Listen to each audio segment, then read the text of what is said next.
آمد میگوید به نزد باغ، نگاه کرد که یک جوان در دستش کوزه دارد و گلهای باغ آب میداد. حضرت گفتن سلام علیکم، درود و رحمت خدا به تو باد. و علیکم السلام گفتن. پیامبری خدا گفتن و در از پیامبر گرامی چگونه امروز برادرای ما خواهش میکنند در حقم دعا کن، در حق پدر و مادرم دعا کن. عالم ها یک وسیله اند برادر عزیز، عالم ها را وسیله گذاشتن این جایزه در شریعت که عالم وسیله میگذاریم که در حق ما همیشه دعا کن و با واسطه عالم ما از پروردگار آنچه آرزوها داره میخواهیم حاصل شود. این در شریعت ما درست است. چگونه به اسماء حسنا و با صفاتهای پروردگار وسیله میگذاریم، همچنان عالم ها را وسیله گذاشتنم این درست است. حضرت گفتن در حقم یک دعا کن.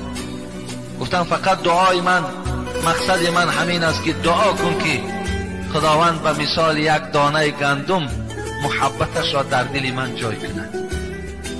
حضرت عیسی گفتن به مثال محبت یک دانه گندم در دل تو اگر جای شود، میدانی که تو قوت نمیکنی، دل تو پاره پاره می شود، تو این قوت پیدا کردن نمیتانی.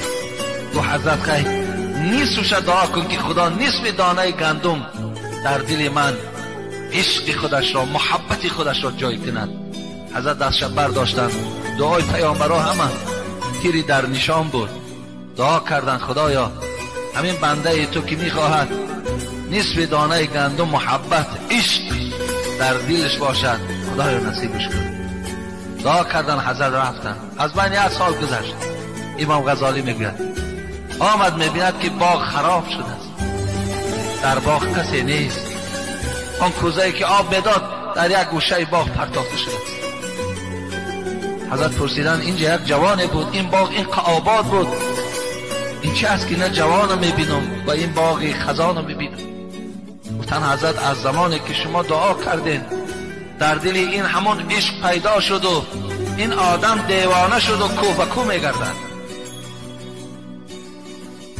میگه پروردگار مناجات کرد، خدایا گفت این بنده تو الحال در کجاست تا که من با او صحبتی کنم. میگه جبرائیل راهنمایی کرد، گفت پیغمبری خدا گفت در بین فلان صحرای به سوی خدا مناجات دارد.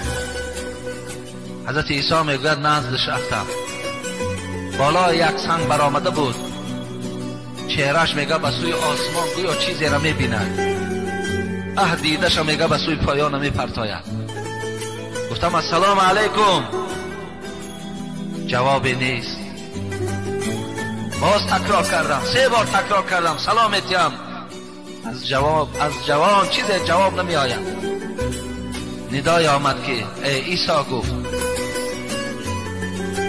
این آدمی که در دل او، در وجود او نصف دانه گندم از عشق ما جا شده است، این سخن آدمی را دیگر نمیشنود، دیگر نمیشنود. گفتن قسم به عزتم گفتم پروردگار اگر اره را بگیر از بالای سر تا پایان پاش پاره بساز و درک نمی آورد.